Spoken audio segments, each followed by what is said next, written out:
మీ వ్యాపార ప్రకటనల కోసం ఈ నంబర్ను సంప్రదించండి. Hi viewers, welcome to our channel. ప్రత్యేక హోదా కోసం జగన్ గారి నివాసం దగ్గర ధర్నాలు చేస్తున్న జేడి లక్ష్మీనారాయణ గారిని అరెస్ట్ చేయడం జరిగింది. సో దీంతో చాలా మంది ఏం పోస్టులు పెడుతున్నారంటే 10 ఏళ్ల తర్వాత జగన్ గారు జేడీ గారికి రిటర్న్ గిఫ్ట్ ఇచ్చారని చెప్పేసి కూడా పోస్టులు పెట్టడం చూస్తున్నాం. సో ఈ అంశం మీద డిస్కస్ చేయడానికి ప్రజెంట్ మనతో పాటు సీనియర్ జర్నలిస్ట్ జయదేవ్ గారు ఉన్నారు. వారితో డిస్కస్ చేద్దాం. సార్ నమస్కారం. నమస్తే సార్ మీరేం చెప్తారు సార్ మరి ఈ అరెస్ట్ గురించి? అంటే జేడీ గారు తన నివాసం దగ్గర ప్రత్యేక హోదా కోసం ఫైట్ చేయడానికి వెళ్ళారు. సో దానికోసమని జగన్ గారు అరెస్ట్ చేయించడం జరిగింది. అంటే 10 ఏళ్ల తర్వాత ఆయన రిటర్న్ గిఫ్ట్ ఇచ్చాడు, అరెస్ట్ చేయించాడు, ఆ ప్రతీకారం తీర్చుకున్నాడని కూడా వార్తలు ఇలా పోస్టులు పెట్టడం చూస్తున్నాం. మీ ఒపీనియన్ ఏంటి సార్ మరి? అది అంటే ఆయన మామూలుగా ఇప్పుడు జగన్మోహన్ రెడ్డి గారు ఆయన మీద ఏదో కేసు బనాయించి అయితే అరెస్ట్ చేయలేదు కదా.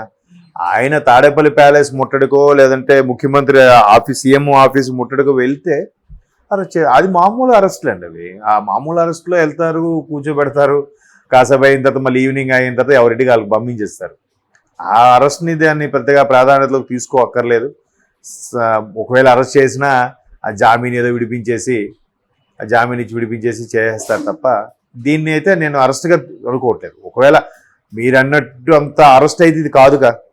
10 ఏళ్ళ తర్వాత ఆయన ఇది ప్రతీకారం తీర్చుకున్నారు అనుకోవడానికి అలా అయితే ఎప్పుడో చేయొచ్చు. ఆయన గవర్నమెంట్ వచ్చి కూడా 5 ఏళ్ళు అయిపోయిందిగా, అప్పుడే ఏదో ఒకటి బనాయించి చేయొచ్చు కదా. అలాగేం చేయలేదు కదా. వాళ్ళ టార్గెట్ ఎంతసేపు చంద్రబాబు నాయుడు గారనే. చంద్రబాబు ఈవెన్ అప్పుడు అరెస్ట్ చేయించినప్పుడు కూడా కాంగ్రెస్ ప్రభుత్వం ఉంది, స్టేట్లోను సెంట్రల్లోను.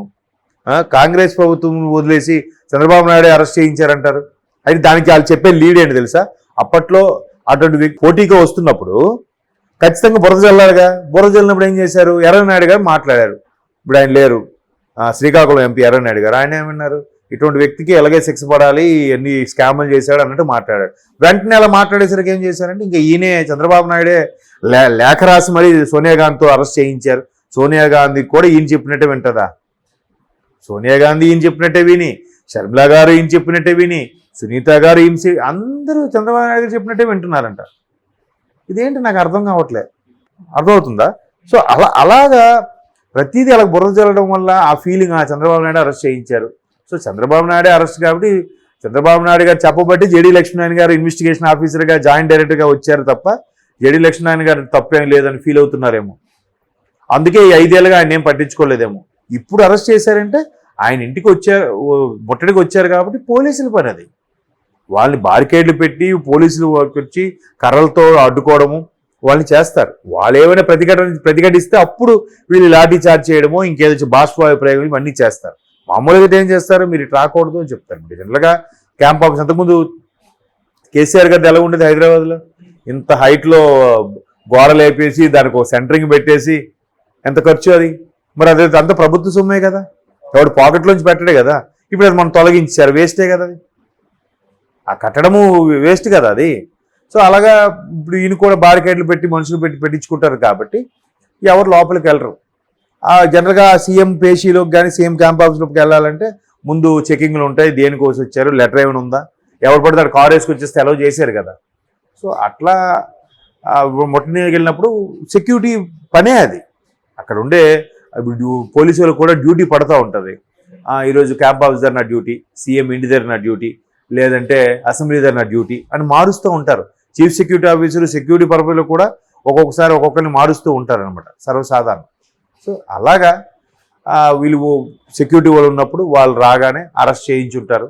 దానికి ప్రతీకారం అని మేబీ ఇది సోషల్ మీడియాలో వచ్చే టాపిక్ ఏమో. ఎందుకంటే మొన్న కుమార్ ఆంటీ ఇష్యూ లాగా, కుమార్ ఆంటీ విషయంలో అక్కడ జగన్మోహన్ రెడ్డి గారి ప్రమేయం లేదు, రేవంత్ రెడ్డి గారి ప్రమేయం లేదు, కానీ అట్లా ఆపాదించేశారు.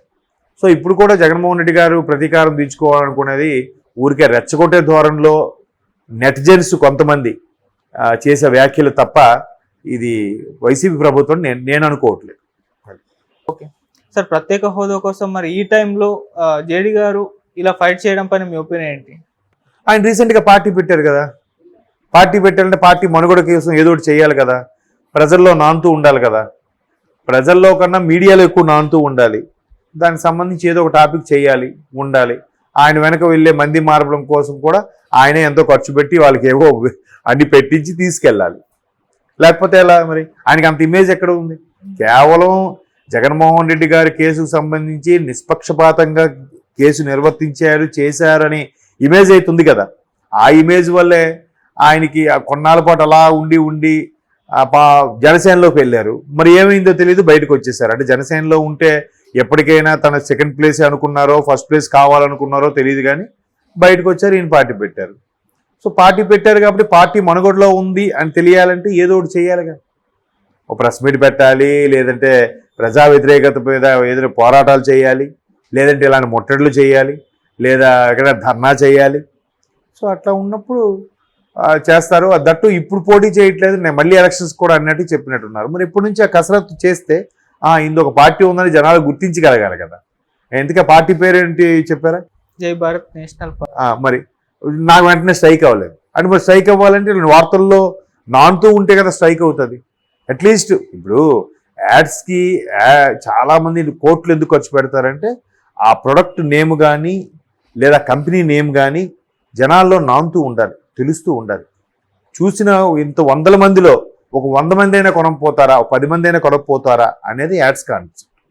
సో వాళ్ళు అందుకు అది కూడా ఎలాగా మనం సోషల్ మీడియాలోనో చూస్తాం కాబట్టి మనకు తెలిసింది కూడా ఈ యాడ్ బాగుంది, ఇది ఏంటి ప్రొడక్ట్ అని చూస్తాం కదా. తెలిసినవి అయితే ఓకే, ఇది చూడగానే కొంతమందికి థమ్స్అప్ యాడ్ చూడగానే థమ్స్అప్ తాగాలనిపిస్తుంది అంట కదా. అలాగే యాడ్స్కి దీనికి యాడ్ లేరు కాబట్టి ఇట్లా జనాల్లో నానుతూ ఉంటే కొంత నేము ఫేము అన్నీ వస్తాయి, గుర్తుపెట్టుకుంటారు. ఆయన ఎవరు అప్పుడెప్పుడు జగన్ గారు కేసు చేశారు ఆయన అని అనిపించుకోకూడదు కదా.